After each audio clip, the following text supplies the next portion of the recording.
Good morning. Today's lecture is on decolonization in Indo-China. I'm John Keegan. Decolonization in Indo-China. An analysis specifically the Vietnamese struggle against the French from 1945 to 1954 to explain why the Vietnamese defeated the French in 1954 and why the French fought to retain Indo-China and why the United States assisted the French in their efforts. Here's a map. Here is Indo-China. Now, collectively, we're talking about three countries here: Laos, Cambodia, and here's Vietnam. Okay. Here's another map of it showing a better area of Vietnam. Okay. This shows the Democratic Republic of Vietnam, or North Vietnam, and the Republic of Vietnam, or South Vietnam. Here is Saigon, and here up here is Hanoi.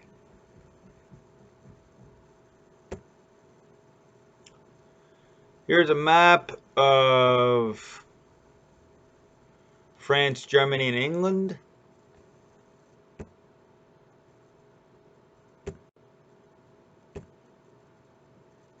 Okay. France near the end of World War II. We have Paris up here. Liberated August 25, 1944. And the war ends May 8, 1945.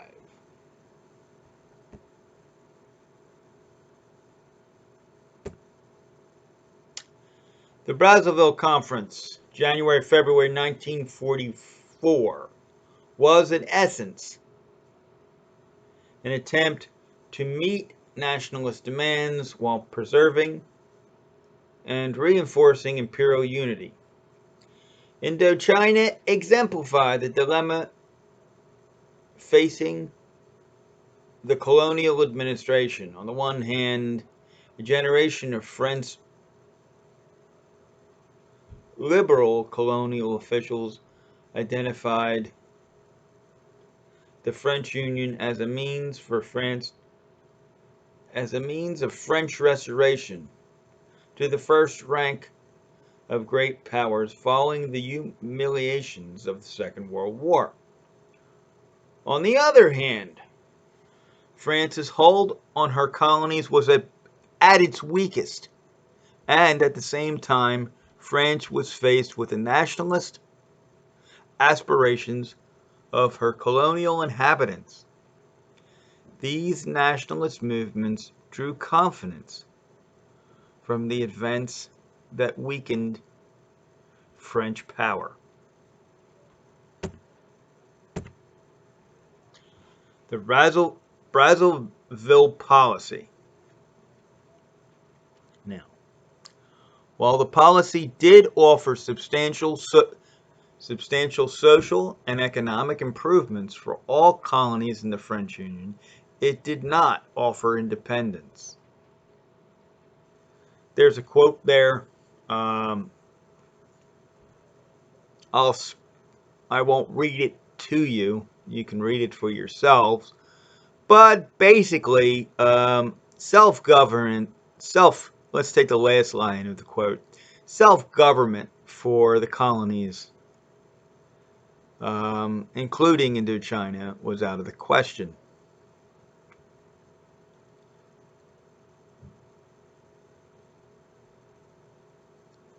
France was determined to hang on to her colonies even though she adhered to the Atlantic Charter and signed the United Nations Charter, both of which held independence and self-governance.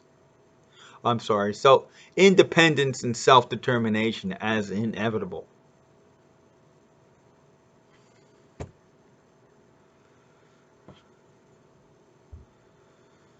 Vietnam. Here's Ho Chi Minh, called Uncle Ho by his people, and he was around at the end of World War I in 1919, and he reasoned that Woodrow Wilson's doctrine of self-determination applied to Asia. Wearing Western diplomatic clothing, he tried to present Wilson with a long list of French abuses in Vietnam, but was rebuffed. Wilson probably didn't even know he was there. His aides just ignored him, which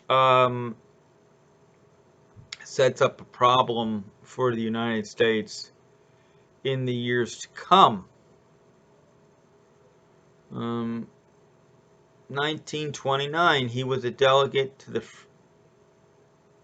the French Socialist Party National Congress from the colonial areas. He took the socialists to task for not keeping their promises to help the oppressed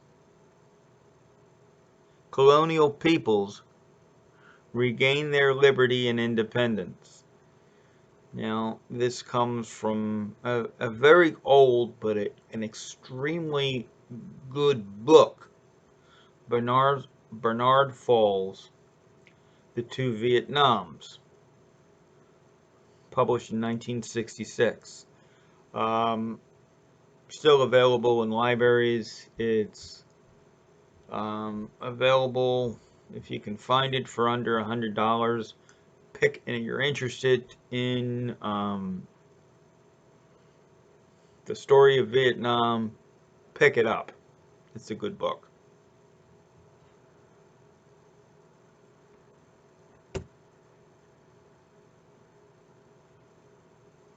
Because the socialists ignored the oppressed colonial peoples, he voted with the communist wing of the party, thus becoming a founding member of the French Communist Party on December 30, 1920. 1930, Hong Kong. Ho Chi Minh forms the Vietnamese Communist Party.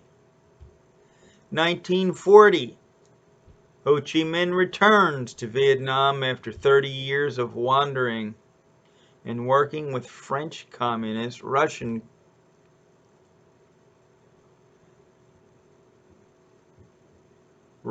and Chinese and South Asian communists. So basically,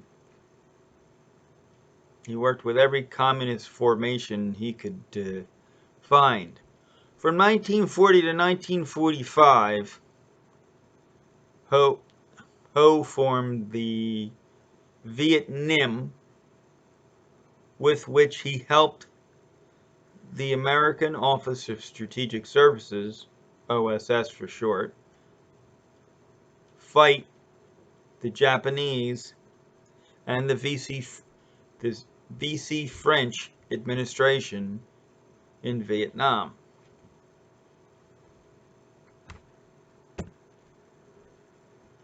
August 1945. The Viet Minh disarmed the Japanese, and Ho begins to set up a provisional government in Hanoi. September 2, 1945, Ho Chi Minh declares the independence of Vietnam.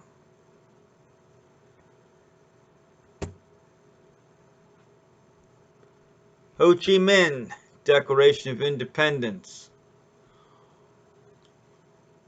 Not going to read all of this to you,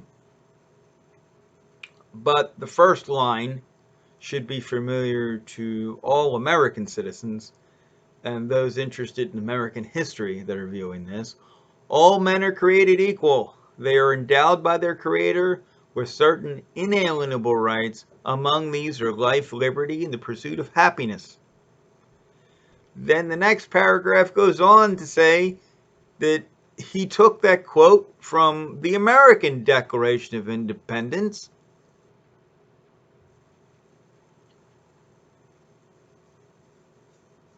Now, here's the issue that is important through all this. Was Ho Chi Minh a communist? Yes, he was a communist. But he could have been our communist. He worked with the Office of Strategic Services during World War II against the common enemy of Japan. And he admired the United States and Thomas Jefferson. So we could have tried to work with this man. But as we will see, no efforts were made to do so. Now the quote here comes from Ho Chi Minh Declaration of Independence of the Democratic Republic of Vietnam from the website History Matters, and the URL is there. And if you download the PowerPoint presentation, you'll be able to click on that if you want to go see it. Gene Sanity.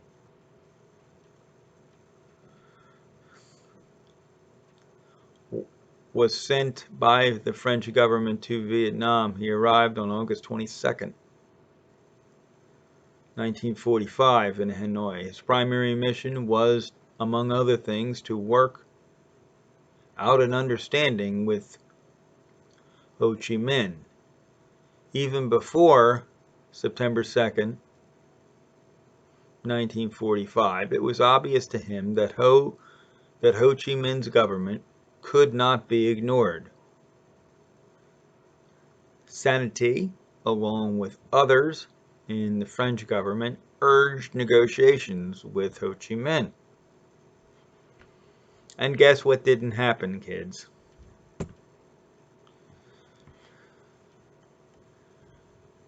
March 1946 agreement.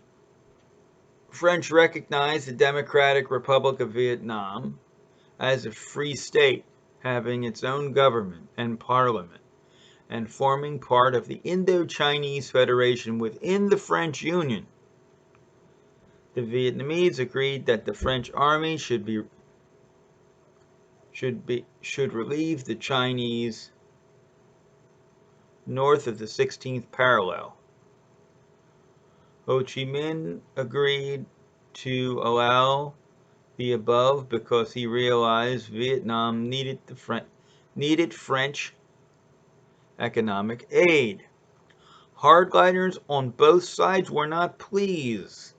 Hanoi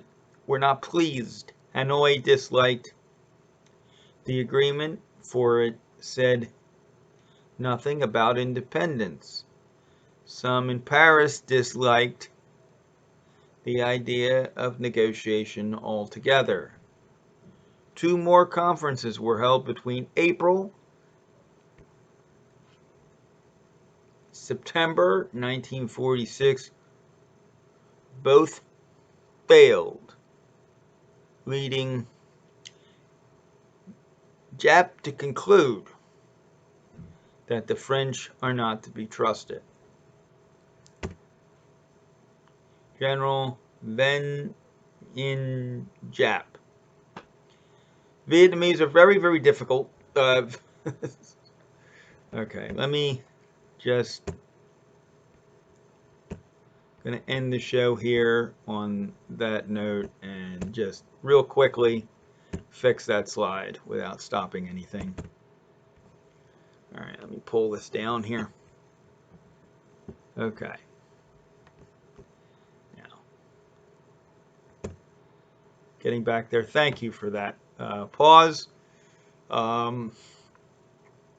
Just the nice thing about putting these things up on YouTube. The breakdown. For some reason that is not entirely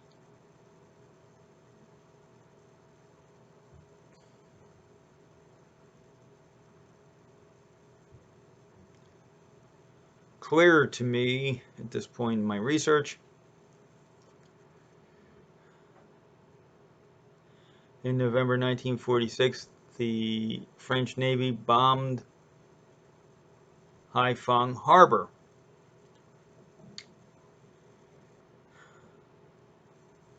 December 1946, the Vietnamese attacked French positions in Hanoi. This was preceded by a failed coup in Hanoi backed by the French administration in Saigon. Now, I suppose what I should have said earlier is this presentation is part of a project that I did when I was in studying for my master's degree. And this presentation was done before I wrote the paper, and there's a link to the paper on the web page for this presentation. The War and Siege at Dien Bien Phu. The First Indo-Chinese War lasted from 1946 to 1954. It ended with the siege at Dien Bien Phu. Why did the French lose? They were trying to hold on to their colonial empire, which they could not do without United States support. Their military strategies were inept. They failed to understand the Vietnamese people. Now, going back to The Two Vietnams by Bernard Fall is important. He has a chapter in there. I don't remember whether it's the first or second chapter, but it's early in the book where he discusses that anytime foreign people, non-Vietnamese people, tried to impose their will on the Vietnamese always fought back. Always fought back. And he has a, I suppose what could be called a folk tale in there that's extremely, I won't go into it now, but it's extremely interesting.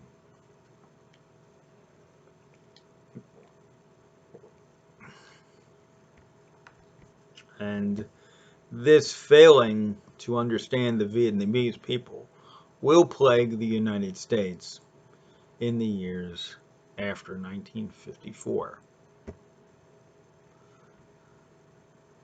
American involvement. As early as 1943, FDR was against the return to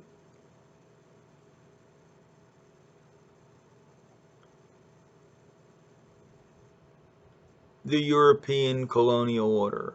Roosevelt and Stalin both agreed that Indo-China should not be returned to the French.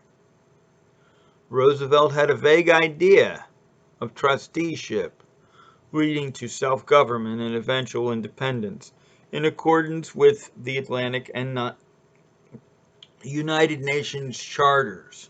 However, he died before the idea could take full form. 1950. The Truman administration was not concerned with colonial independence and self-determination. its main concern, as expressed in the Truman Doctrine, was the containment of communism to keep it from spreading to Western Europe.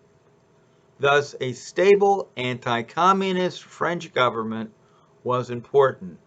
After all, Ho Chi Minh was a communist. The United States financially supported the French in their efforts.